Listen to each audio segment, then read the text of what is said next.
Hi everyone, and welcome to your weekly Pick a Card Tarot readings for the week of January 19th. If you're new here, my name is Sydney, I'm the tarot guy next door, and I use my occult knowledge and intuition to help guide you towards life you want. If you have a question you want to ask the cards, you'll find information on how to get a private reading below. And if you want to learn how to read the cards, you'll find information on my beginner's course below. I'll be doing 5-card open readings, and here are the decks that I have for you.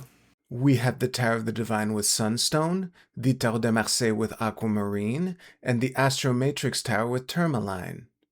We also have 4 different oracle cards to choose from 4 different decks. So go ahead and pick which tarot deck and which oracle card resonate with you the most. It's totally fine if you're drawn to more than one. And as always, you can pause this video if you need more time. If you want to jump straight to your reading, you'll find timestamps below. And with that, let's go right to the readings. Alright, Group 1, let's see what we have for you for this week.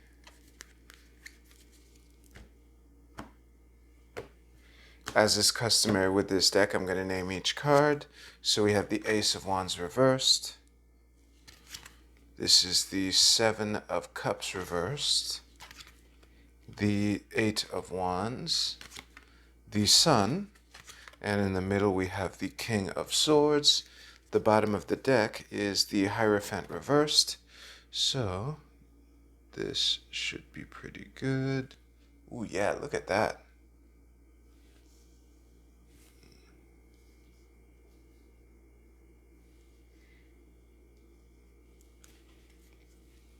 Okay, it's a little crooked.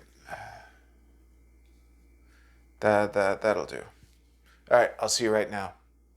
Group 1, something I say a lot when the 7 of Cups comes up is just pick a cup. Worst case scenario, you can always circle back and pick another cup. This is looking like a week where the cup is picked, with the King of Swords being in the middle of everything, flanked by the 8 of Wands and the Sun. This is where the sudden clarity, the dynamism of the 8 of Wands is pretty obvious here. But what's confusing me or what's making me less certain with this reading is the 3 reverse cards. So the 7 of Cups and the Ace of Wands both reversed. That's pretty clear, actually. This is, like I was alluding to, picking the cup. It might not be the best cup, or it might be that it's a cup that's on the way to the cup that you want. The reversal factor of the Ace of Wands here can show up in those ways mainly. But the card that's confusing me, unfortunately, is the Hierophant reverse at the bottom of the deck, underpinning the entire message. Because, you know, the Hierophant is a card of mentorship, it's a card of teaching, it's a card of tradition. And I don't know if this Hierophant reversed is a warning against maybe a fundamental that you might be forgetting, or that you, a warning to make sure that you keep the fundamentals top of mind when you're, you know, navigating this Ace of Wands, 7 of Cups energy.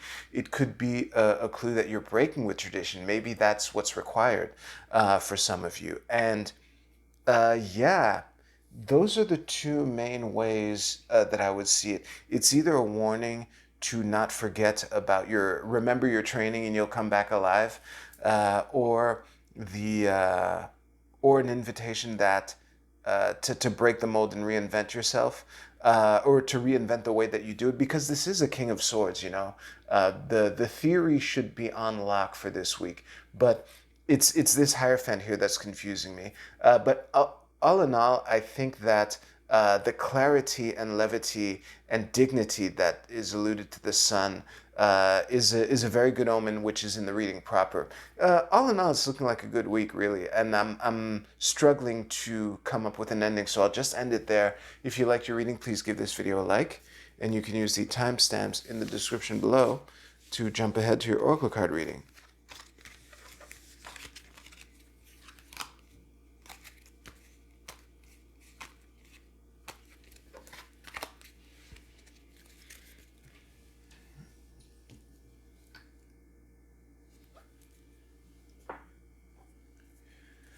Group 2, I moved the pyramid while picking up Group 1's crystals, so I have no idea. I'm flying blind now, but hopefully the tarot will... I'll just readjust the pyramid. Screw it. If needed. I'll pretend the pyramid. Yeah, exactly. I kind of compensated for how I thought it was wrong, and I'm kind of right. Something like that. That'll do. Regardless of anything, I'll see you right now. Group 2, this is looking like a week where members of a team are having trouble finding synergy. I hate to use the corporate buzzword, but the thing that struck me right away is how everyone's looking in every different direction. We got the two swords people looking here. We got these two people looking here. He's kind of ambiguous at the thing. But the main story that came together in my head is like this fool is running off to do his own thing. The captain of the ship notices and is taking his eye off the ball, leaving the rookie in charge. And the only swords support that this page here has isn't technically in the reading. Kind of isn't, kind of isn't. So for this situation, because again, I'm liking that these are low numbered pips. So if you're having trouble getting on the same page, the beginning of a project or process is a good place to have this type of trouble. But I just wanted to, I think I'm going to do the thing where I speak to each individual in the reading and then move on. Except for the king. I think the King of Cups, all you need to do is to hear me speak to everyone else, and that should be all you need to hear.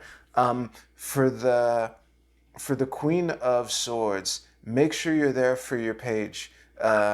Because I was also struck how the Fool and the Queen are kind of looking at each other, or like how the Fool is marching towards the Queen. Your page seems to be the person who's on deck at the moment, who's the least experienced. So make sure that you're there to support him while you're doing whatever to the Fool here. The Fool, you might have a good idea. You might be onto something, but like when you're confident of something and you run off to go do your own thing, sometimes that fucks up the rest of the team effort. So as confident as you are, I would invite you to at least be mindful of what the other person, of what the other people in the team are doing, even though they're stupid. I'm an Aquarius. I get how thinking everyone else's idea is stupid. That's kind of my day to day. But you kind of still have to be aware of what everyone is doing, if you want to make this happen. Paige, you're on deck, and you're in the crow's nest. I try to get support and also be mindful. I think the King of Cups has a lot to deal with as well. It's not necessarily his fault. He is a cup, not a sword. So, but he is going after the ace that is presumably, one of the objectives here. But regardless of anything, try to get the support that you need from your king and your queen, basically. If you like this video, please give this video a like. If you liked your reading, you get the idea. And you can use the timestamps in the description below to jump ahead to your Oracle card reading.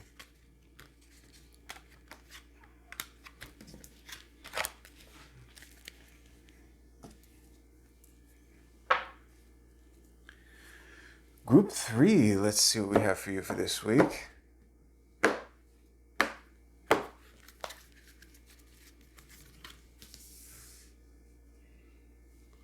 Okay, good. I moved the pyramid while recording, and I wanted to make sure, because the Marseille deck is slimmer, so just wanted to make sure it's centered for you.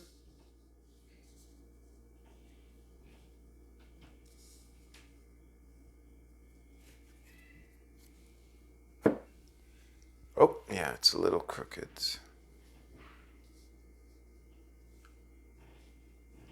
This should be better. I did move the pyramid. This doesn't count. All right. I'll see you right now.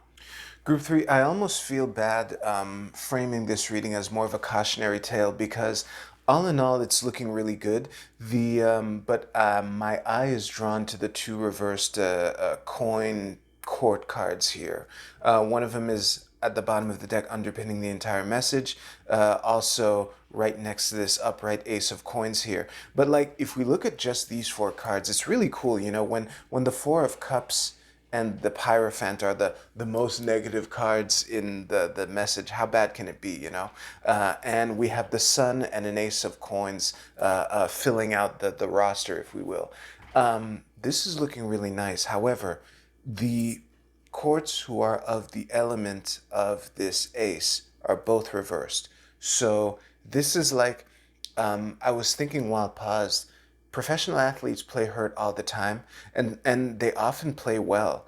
Like, as long as the doctor says they can play, I guess it doesn't really matter how much pain they're in. But yeah, I think it's mindful. I think it's important for you to at least be mindful of that for this week. Assuming, I guess I'm reading all of this as different aspects of one person. But yeah, as long as you're aware that you might not be 100%, I think that you can still do great stuff for this week, especially if you either remain coachable or focus on the basics and the fundamentals, something I say a lot when the Hierophant comes up. But yeah, as long as you are just mindful of that, and it's kind of hinted at by the Four of Cups at the top of your cross as well, the you know, resting under the tree type of thing. Yeah, as long as you're mindful of that, I think that you can have fun and accomplish a lot for this week. If you like your reading, please. Oh, but don't actually burn yourself out. If you like your reading, please give this video a like, and you can use the timestamps in the description below to jump to your Oracle card reading.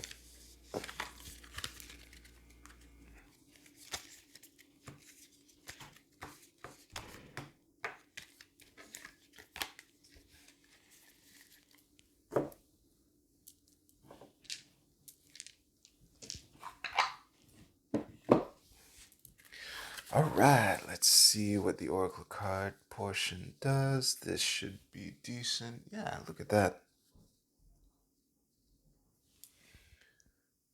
Okay, Group A, your card is Approach. This is I Ching Hexagram 19. And the keywords are advancing, a warm reception, prosperous conditions, increased influence, hopefulness, lightening up, and an arrival. This is a good omen because there was a lot of cautionary energy in the tarot portion. I would say the warm reception and prosperous conditions and lightening up would be the main keywords that are important for most of you, because again, I put a lot of emphasis on the caution for some of you, but I think overall there's a lot of causes for optimism. Group B, your card is Selkis with a message of healing. This could either be making sure that you're, you know, doing all the practices, you know, the typical self-care shit. But healing could also be, you know, mending other things that have been torn and things like that. Maybe healing a relationship, maybe healing a relationship between two other people, that kind of thing. I just wanted to emphasize because the healing might not necessarily be between you and your bath bomb or whatever. Group C, your card is Hasmed with the Angel of Annihilation.